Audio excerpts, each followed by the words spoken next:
ইসলামী বিশ্ববিদ্যালয়ের শাহ আজিজুর রহমান হল সংলগ্ন পুকুরে ভেসে উঠেছে এক শিক্ষার্থীর লাশ। বৃহস্পতিবার বিকেল 5:30টার দিকে পুকুরে লাশ ভেসে থাকতে দেখে এলাকা জুড়ে চাঞ্চল্যের সৃষ্টি হয়। পরে 6:30টার দিকে আইনশৃঙ্খলা বাহিনীর উপস্থিতিতে লাশটি উদ্ধার করা হয়। বিস্তারিত দেখুন শেখ মোহসেন কবিরের তথ্যচিত্রে। নিহত শিক্ষার্থীর নাম সাজিদ আবদুল্লাহ। তিনি আল কোরআন অ্যান্ড ইসলামিক স্টাডিজ বিভাগের 2021-22 সেশনের শিক্ষার্থী। তার বাড়ি টাঙ্গাইল জেলায় বলে জানিয়েছেন সহপাঠীরা। ঘটনাস্থলে বিশ্ববিদ্যালয়ের নিরাপত্তা কর্মকর্তা ও ইবি থানার পুলিশ সদস্যরা উপস্থিত হন। পুকুরপাড়ের দোকানি আকমল জানান, দুপুরের দিকে পুকুরে কিছু একটা উঁচু হয়ে থাকতে দেখি মনে হচ্ছিল প্যান্ট ভেসে আছে। পরে আসরের দিকে মাথা স্পষ্টভাবে ভেসে ওঠে, তখনই বিষয়টি সবাই জানতে পারে। ইবি থানার ওসি জানান, লাশ উদ্ধারের সময় শরীরে কোনো আঘাতের চিহ্ন দেখা যায়নি।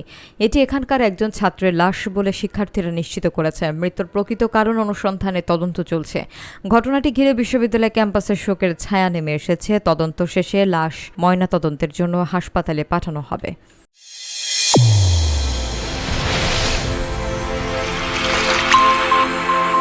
চ্যানেল A1 হৃদয়ের স্পন্দন।